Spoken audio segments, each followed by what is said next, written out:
Cornish pies are famous the world over. And last year, Farley's Foods produced 5 million of them. Everything from steak and kidney to Cornish pasties. But that's not enough for old man Farley. He wants to double the score. Work's been pushing ahead on the new extension to his factory. And this week, the great day dawned.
My friends, I hope I may call you my friends. After all, I pay your wages.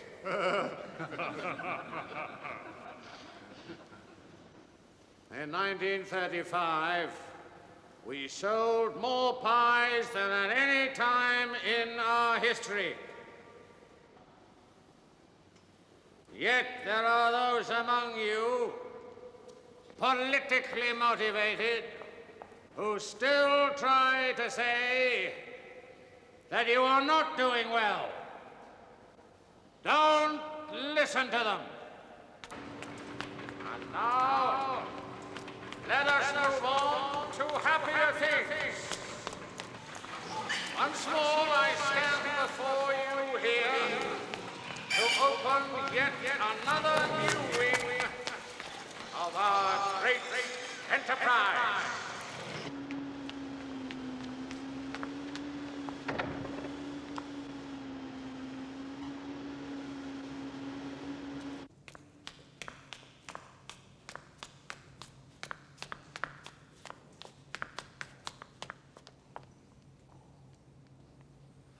Joanna.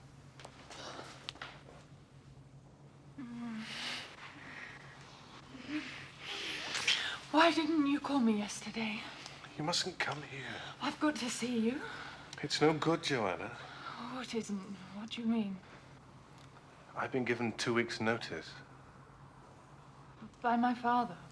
Well, not directly, but yes. Why? Because he's found out about us, of course. I've got to go. Oh, God. I like to think there has been a partnership between the Farley family and we humble mortals in the municipality.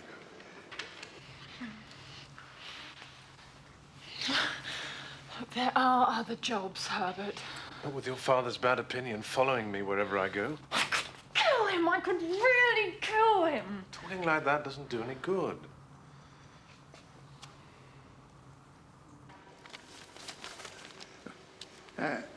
And now it gives me great pleasure to declare this new wing well and truly open.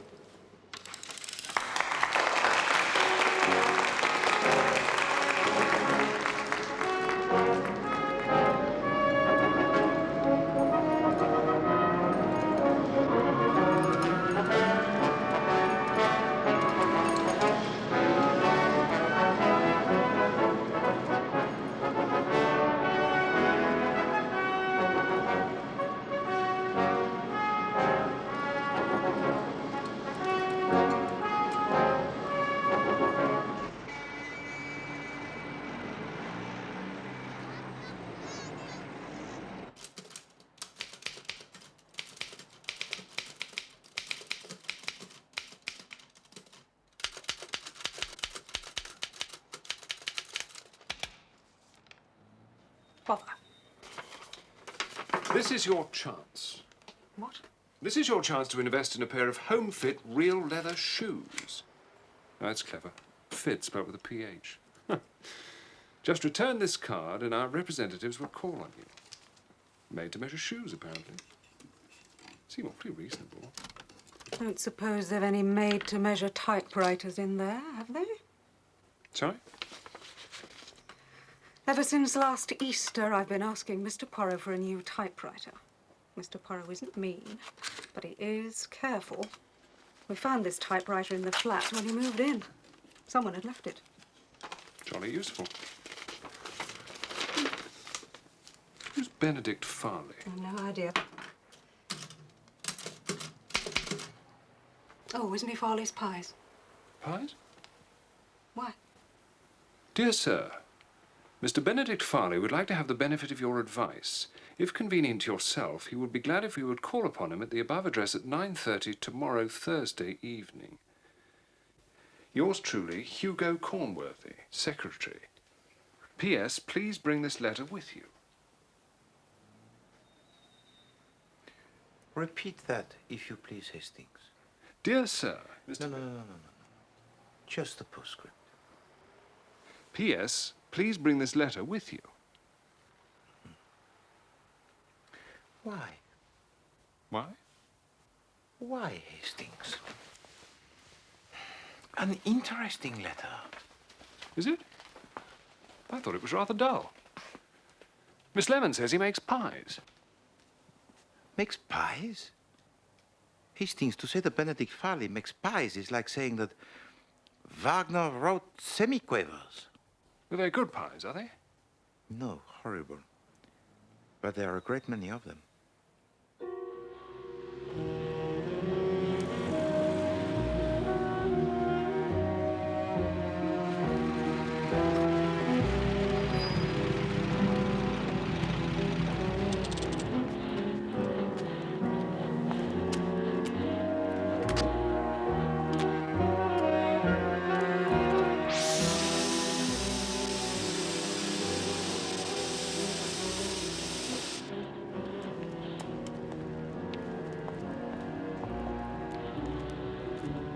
The funds at Origo of Benedict Farley's wealth, I surmise, eh? And that, Hastings, is where he makes his sausages, his pies, his hams. Useful, eh? Living above the shop. I suppose from here, Farley likes to keep an eye on his employees. No doubt. But it is a pity that such diligence does not improve the quality of his so-called delectables.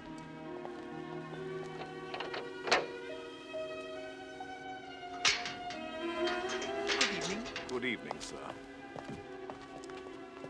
Monsieur Poirot and Captain Hastings, to see Mr. Farley. I'm sorry, sir. I was instructed to admit only one. Oh, come now. I was instructed most positively, sir. I'm sorry. You know this is most inconvenient. You'll excuse me, sir. I was told to ask for a letter. Pardon? Oh, yes.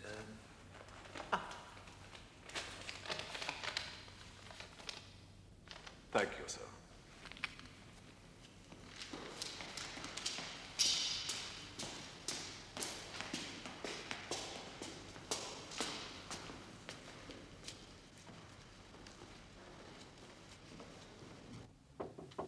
Yeah? The gentleman you are expecting, sir.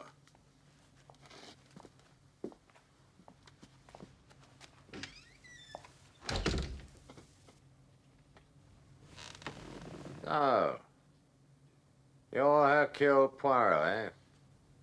Monsieur? Sit down. Sit down.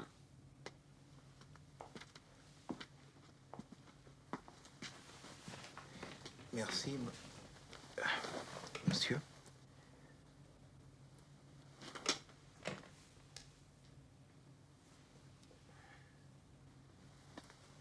What is it that you wish to consult me about, Monsieur Farley? I have the same dream, night after night. I'm sitting in my room next to this, sitting at my desk writing. There's a clock in there. I look up at it. I see the time. It is exactly 28 minutes past 12. Always the same time. You understand? When I see the time, Poirot, I know I've got to do it. At 28 minutes past 12, I open the second drawer down. On the right of my desk, I take out a revolver. I load it. Then I go over to the window. And then? I shoot myself. I just lift the gun to my head and shoot myself. What do you make of that? I've already consulted a specialist in Harley Street. And what does this specialist tell you? He was preposterous. He asserted my life is so unbearable to me, I deliberately want to end it. He is a fool. Why should I want to kill myself? One of the richest men in the country. I have everything I could possibly want. I am a happy man. So where do I come in, Monsieur Farley?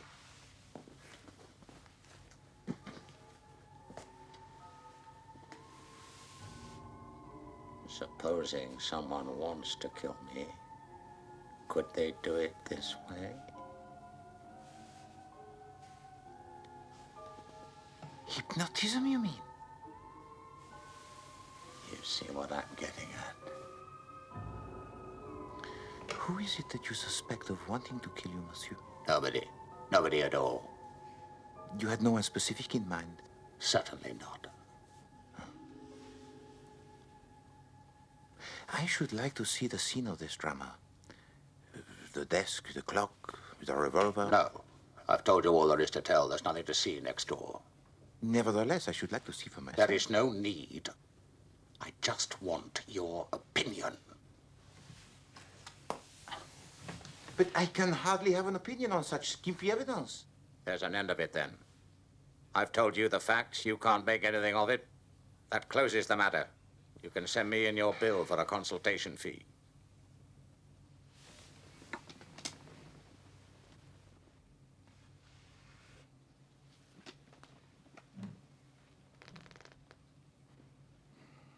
I shall not fail to do so. Wait. That letter. I want it. The letter from your secretary? Yes.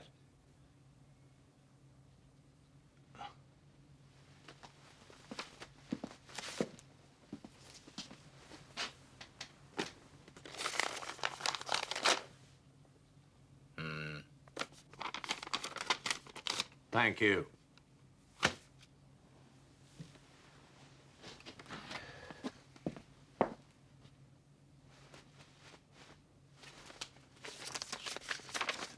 Oh, 1,000 pardons, monsieur. What? I have committed a folly, huh? The letter I handed to you just now, it was a letter from my landlord. This is your letter. Why the devil can't you watch what you're doing? Au revoir, monsieur.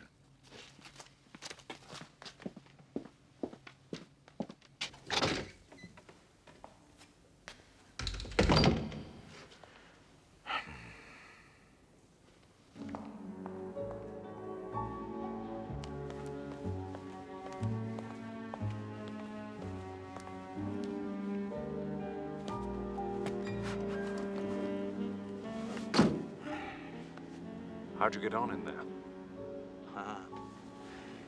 Not well, I'm afraid. There is something wrong in that house, Hastings. Badly wrong. And I haven't the faintest idea what it is.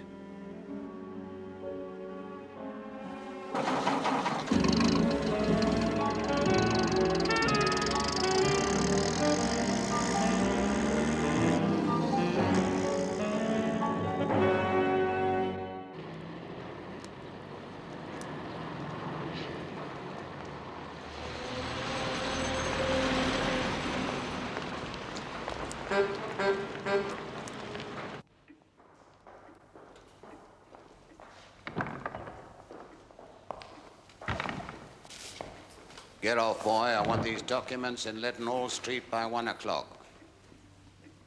Well, go on, then. Run!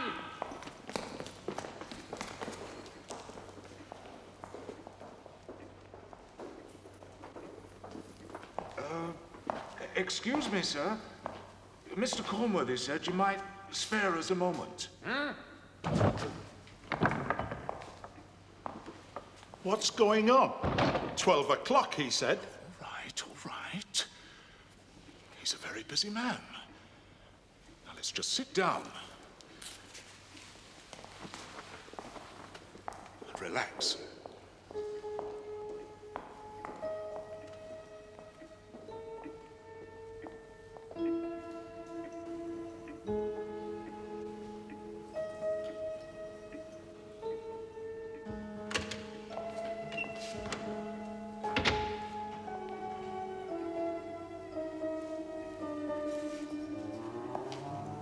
Mr. Cornworthy?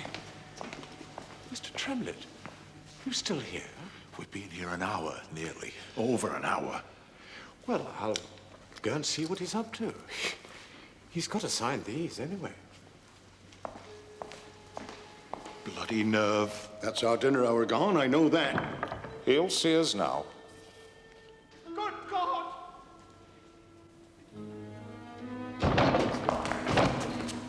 For God's sake, someone... send for the police! I can't go on like this, Mr. Poirot. That machine is more than flesh and blood can stand. But you have never complained before. I've done nothing but complain for the last 6 months. No. It has been mentioned, Poirot. Kindly do not band together against Poirot. I wasn't. No, do I not do my best to keep us all happy? I don't want to be happy. I just want a new... Poirot. Ah, Inspector Japp, my old friend. I'm at Northway House, Poirot, Benedict Farley's place. I'd like you to come over here if you'd be so kind. Mr. Farley has shot himself.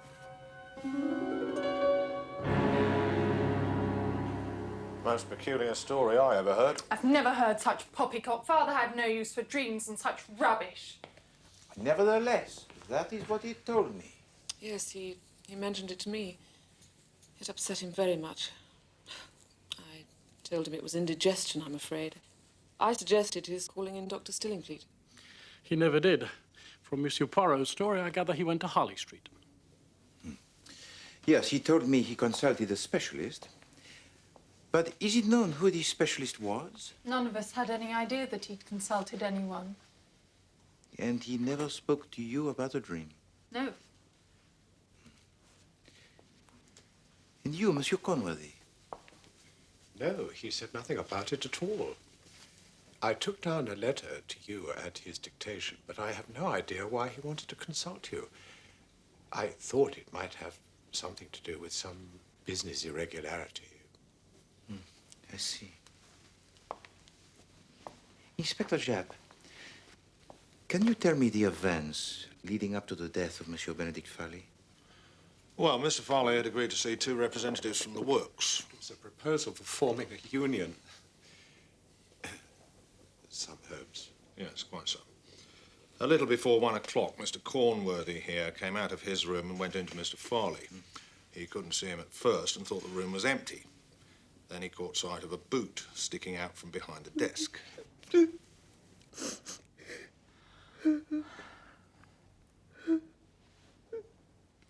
And what happened then? I ran out of the room and I told the butler to call Dr. Stillingfleet, and he did.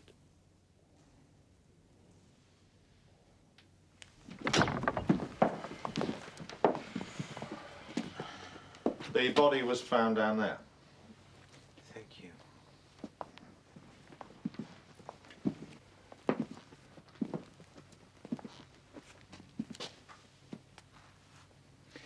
At what time did he die, Doctor? I examined the body at 32 minutes past 1. Mr. Farley had been dead at least 1 hour. So he could have died at this 12:28 he told you about. Precisely. Were there any fingerprints on the revolver? Only his own. And please tell me about the revolver itself. Well, it was the one he kept in the drawer of his desk. Again, just as he told you. Mrs. Farley has identified it positively. I see. What's more, that's the only entrance to the room. Well, apart from the windows, I suppose.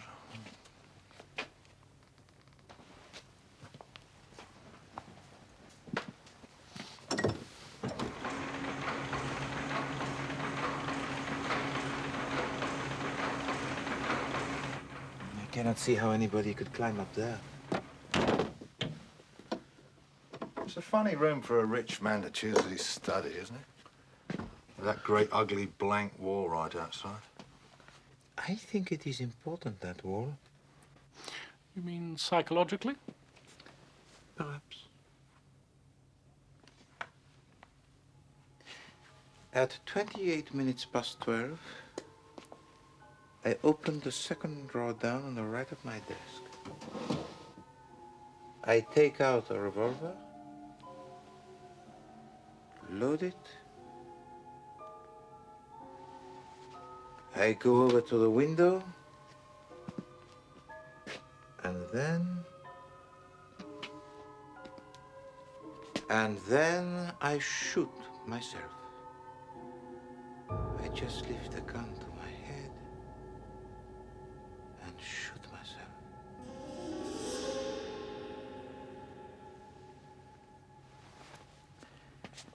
I should not have thought that there is any reason for you to doubt the accuracy of the dream's prediction, Inspector. In fact, there is every reason to suggest that Benedict Farley committed suicide. Well, there would have been no doubt about it at all.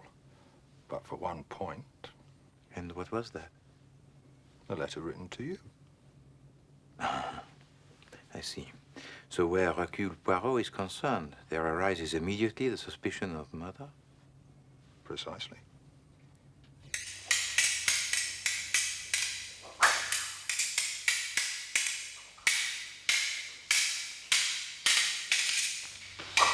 Touché.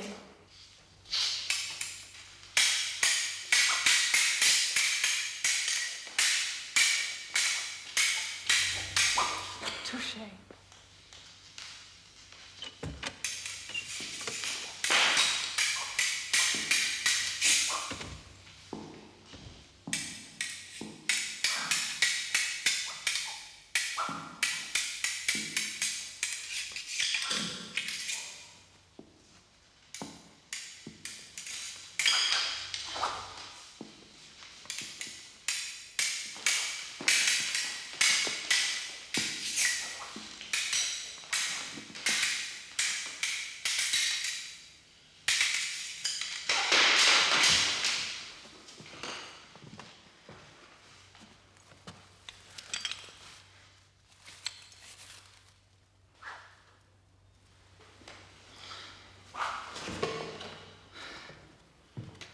Hello, Monsieur Poirot. Fancy your chances? No, thank you very much, mademoiselle, but essentially Hercule Poirot is a man of peace. But perhaps, though, I could ask you a few questions. Ask away. Did you know that your father kept a revolver in his desk? No. Where were you and your mother, pardon, that is to say your stepmother? That is correct? Yes, Louise is my father's second wife. She's only 8 years older than I am. So where were you and she on Thursday night of last week? Thursday. We went to the theatre to see Thumbs Up. Your father did not suggest accompanying you? He never went out to theatres. He was not a very sociable man. My father had a singularly unpleasant personality. That is a very candid statement, mademoiselle. I'm saving you time, Monsieur Poirot. I realize quite well what you're getting at. I live here because I have no money to live elsewhere. There is a man that I wish to marry, a poor man. My father saw to it that he lost his job. He wanted me, you see, to marry well, an easy matter since I was his heiress. So your father's fortune passes to you? Yes. Well, that is to say, he left Louise, my stepmother, $250,000 free of tax, and there are other few small legacies, but the residue of it goes to me. So you see, Monsieur Poirot, I had every reason to desire my father's death. I see also, mademoiselle, that you have inherited your father's intelligence. My father was clever, but it had all turned sour. There was no humanity left. Is there anything more? Yes. How poor was your father's eyesight? He could scarcely see at all, and not without his glasses. His sight had always been bad from a boy. But with these glasses? Oh, he could see all right then, of course. Thank you. Right, Constable, tell Sergeant Bull this is going to take longer than expected. Right, sir. Ah, Mrs. Farley. Something I'd like to ask you. Yes. Had your husband ever been hypnotized? Never, to my knowledge. Or was he interested in that sort of thing, hypnotism? No. Oh, that horrible dream. It's uncanny. To dream that same awful dream night after night, it's as though he were hounded to his death. Had it ever occurred to you that your husband might be tempted to do away with himself? No. Well, sometimes he was rather queer. Poppycock, father was far too fond of himself ever to commit suicide. You don't know everything, Joanna. I know that much. Pardon, Madame Farley. How many pairs of glasses did your husband own? Glasses? Well, spectacles. I've no idea. 3, 4? Thank you.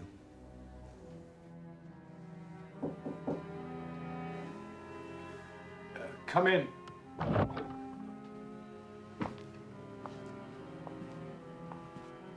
Ah, mon Dieu. How different this room looks in daylight.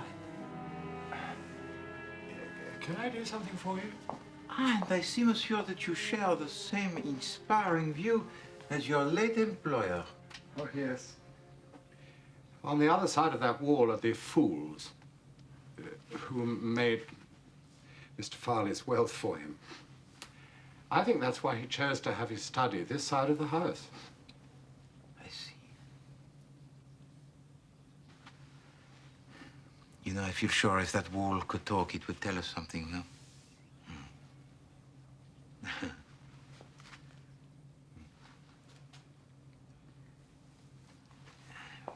Monsieur Conworthy, when I arrived last Thursday evening, I was not shown into Monsieur Farley's own room. No. I was told to tell Holmes to show you in here. Why was that, do you think? I never questioned any of Mr. Farley's orders. No.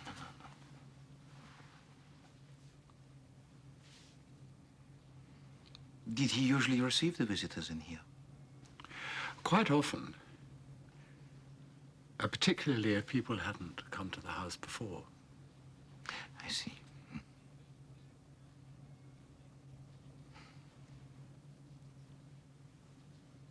Thank you, Monsieur Conworthy.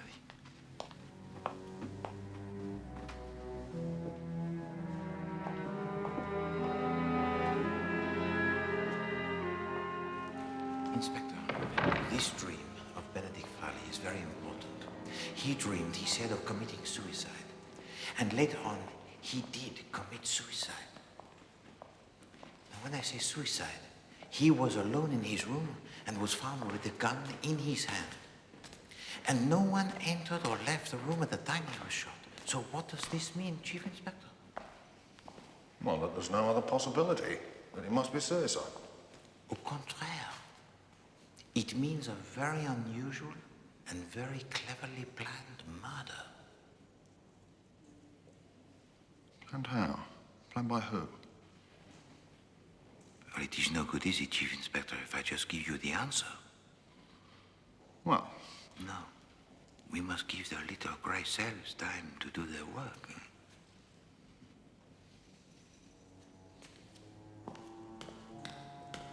And give Poirot time to work out who did it and how.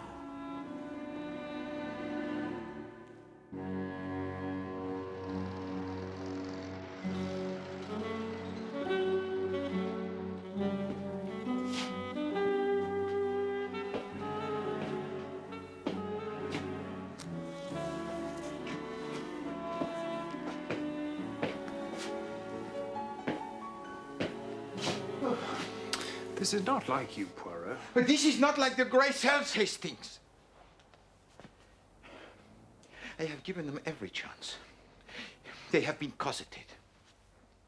I have slept to allow them to do their work. I have eaten fish for breakfast. Result, nothing. It'll come, Poirot. The little grey cells have never let you down yet. But is this not an indication, perhaps, of what is in store? A sign that they are weakened by old age and the fast living? Fast living, Poirot? I wouldn't call your life exactly fast. Well, not now, perhaps, Hastings, but in my youth. Really? Really? You see, one pays, Hastings. Eventually, one is called to settle one's account. I say. I shall have another tisane.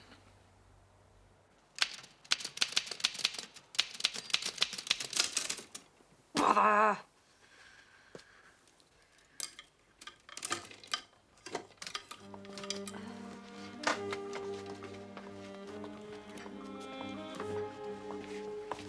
Mr. Poirot, What is it, Mr. Poirot? Another tisane, if you please, Miss Lemon. Oh, dear. You had your 9 o'clock one. Serious measures are called for, Miss Lemon.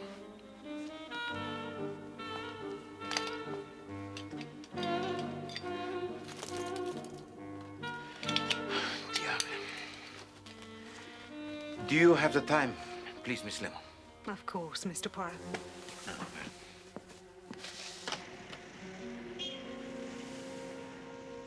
What are you doing, Miss Lemon? It's 5 to 10, Mr. Poirot. But what were you doing out there? If I lean right out, I can just see the church clock. But would it not be simpler to wear the watch? I can't, Mr. Poirot. My magnetism upsets them. I say. All my life I've been looking for a watch that won't go wild as soon as I put it on, but I've never managed. Whatever is the matter, Mr. Poirot? Miss Lemon, you are beautiful. Now, would you please be so kind as to telephone the Chief Inspector chap and ask him to assemble the whole Farley household at noon. In the hall, huh? Come, Hastings, we have work to do. All has become clear. Then they're brought in here from the pastry room and loaded into the ovens. The ovens have got to be sealed and closed by 12:15 because we start the bake at 12:30 sharp. If we hadn't done that, Mr. Farley was on the telephone quicker than you could say 3 little piggies. Did he come regularly to the factory? No, we haven't done that for 6 or 7 years. Well, not regularly, but he seemed to know if we hadn't started the bake on time. In the office, we used to say he had second sight as far as a pork pie was concerned. Well, that was just by way of a joke. Then, after the bake, which takes about an hour and a half, we take them out of the ovens, and then they go round the corner.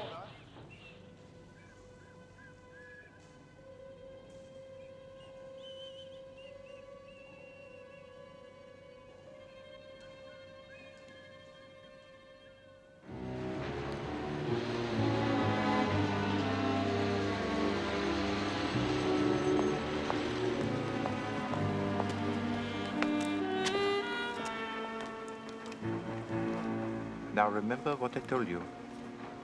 Yes. Is it loaded? Oh, yes.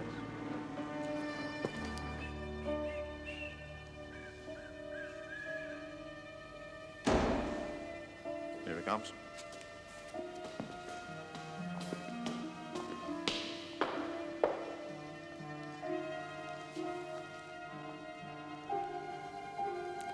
Bonjour.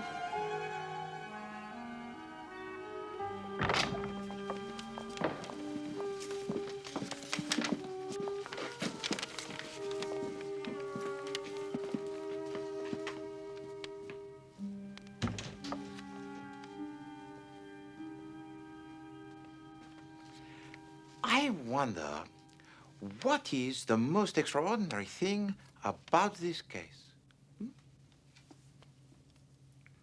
Well, the dream, I'd say. If we hadn't got your word for it, Poirot... Exactement. The telling of the dream was vital. But, mes amis, there is more to it than that. Where did this telling of the dream take place?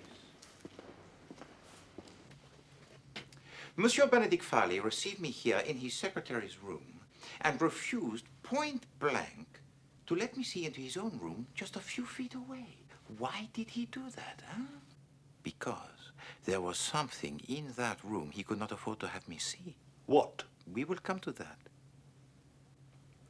When Monsieur Benedict Farley asked me to return his letter to him, by inadvertence, I handed to him the correspondence from my landlord. One glance should have told him it was a wrong letter. Didn't he have his glasses on? Oh, yes, he had on his glasses. So why did Monsieur Benedict Farley not realize the difference between two totally dissimilar letters, huh? Because, mes amis, I was in the company of a man with normal eyesight wearing powerful glasses.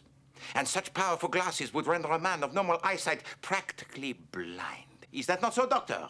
If they were very powerful spectacles, yes. Eh bien. So why was I not allowed to go into Monsieur Benedict Farley's room that night? What was in Monsieur Benedict Farley's room that I was not allowed to see? Mesdames et messieurs, shall I enlighten you? I wish you would, Poirot. Very well.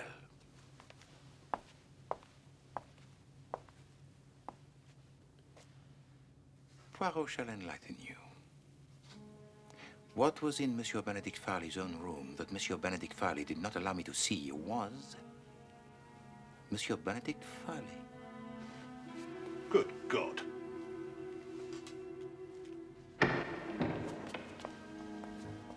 Yesterday afternoon, there are 3 witnesses to swear that no one comes in or out of Monsieur Benedict Farley's room. Monsieur Cornworthy is in his room next door, and as 12:28 approaches, he readies himself. You see, Monsieur Cornworthy knows something that very few other people know. He knows that Monsieur Benedict Farley, every day, after all these years, still interested in the day-to-day running of his factory, checks up on his employees. Let us see how he does this.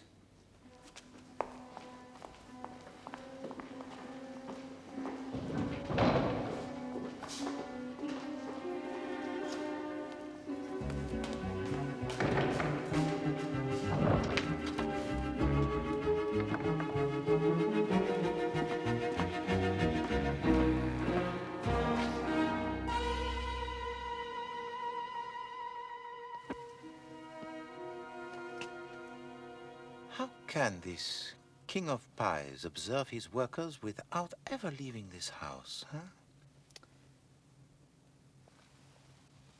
Simple. You see, the uninviting delicacy is first steamed for 1 hour before it is baked. And the release valves and the vast ovens, which are situated beyond that wall, are briefly tested as soon as the ovens are loaded.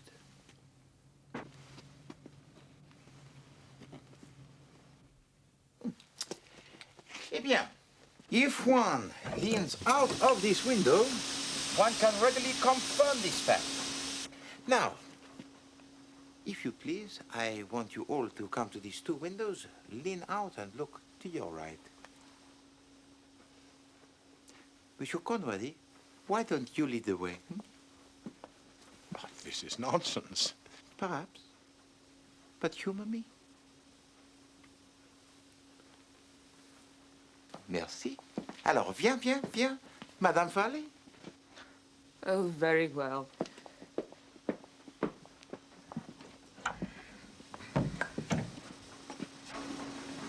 Now, one can readily see that spurt of steam issuing from the chimney or pipe at the eastern end of the building. Voila. All the same, I don't see where that gets us. Monsieur Farley comes to the window. Yes? He leans out to make sure that the bake is starting on time. All right.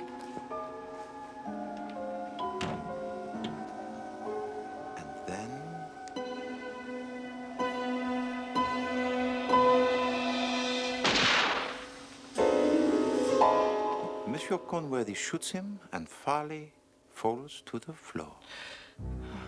Remember, there is a blank wall opposite, so there can be no witnesses. Lies. Ridiculous lies. All has the appearance of being above the board, yes? Monsieur Tremlett and the other men see Monsieur Conworthy go into Monsieur Farley's room, but rush out again with the announcement of Monsieur Farley's suicide. What they do not, of course, see is Monsieur Conworthy press the gun into Monsieur Farley's hand. Slanderous rubbish. It was Monsieur Conworthy who wrote to me the letter. Monsieur Conworthy who gave instructions to the butler. It was he who went up to his bedroom, applied the makeup, and played the part of Benedict Farley. But there were two people who carried through this fraud. Monsieur Conworthy was one, and the other, Madame Farley. How dare you! In due course, the happy ending would have been achieved. £250,000 and two hearts that beat as one. Hey, stop him!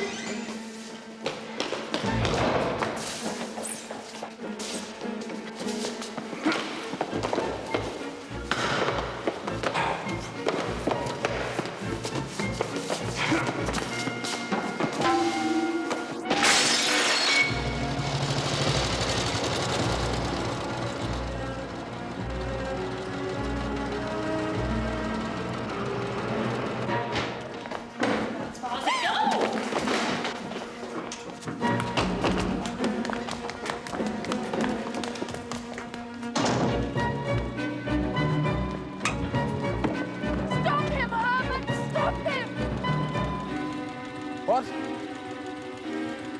Oh, right.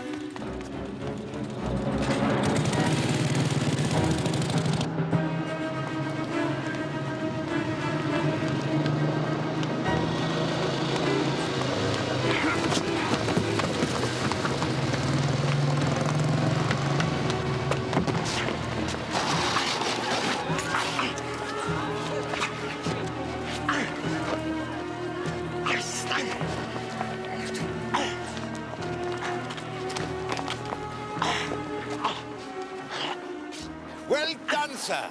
That's Herbert. I've come to elope. It's still on, is it? It's not, strictly speaking, necessary anymore. Oh. Well, we could do it anyway, though, if you like. Yes.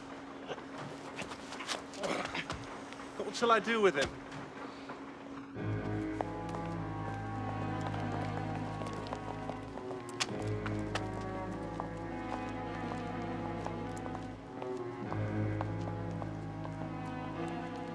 I'll deal with him, sir. Thank you very much. Au revoir, Madame Farley. You foreigner.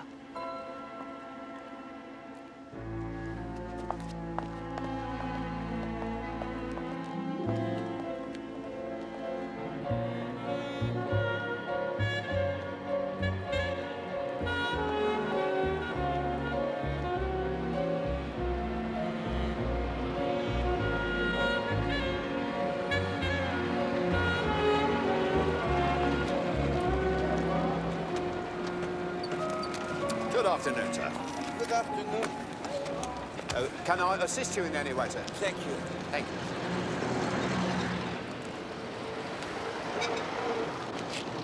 Thank you. Thank you. Thank you.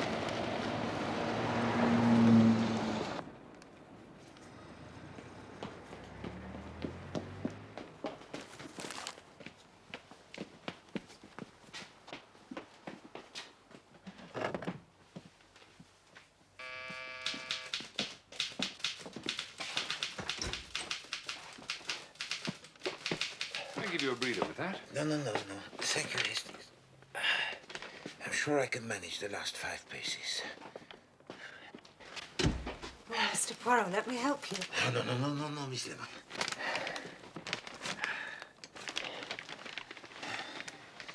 This is for you. Oh, Mr. Poirot, you shouldn't have. No, nonsense, Miss Lemon. Hastings, if you please, the knife. Merci.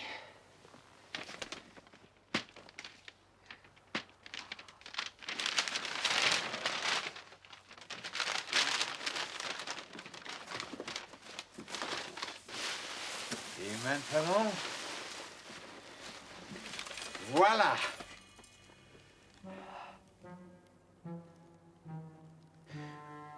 Well, what do you think, Miss Lemon? It's wonderful. It's... Now, we shall have no more leaning dangerously out of the window to tell the time, yes? It's just what I wanted.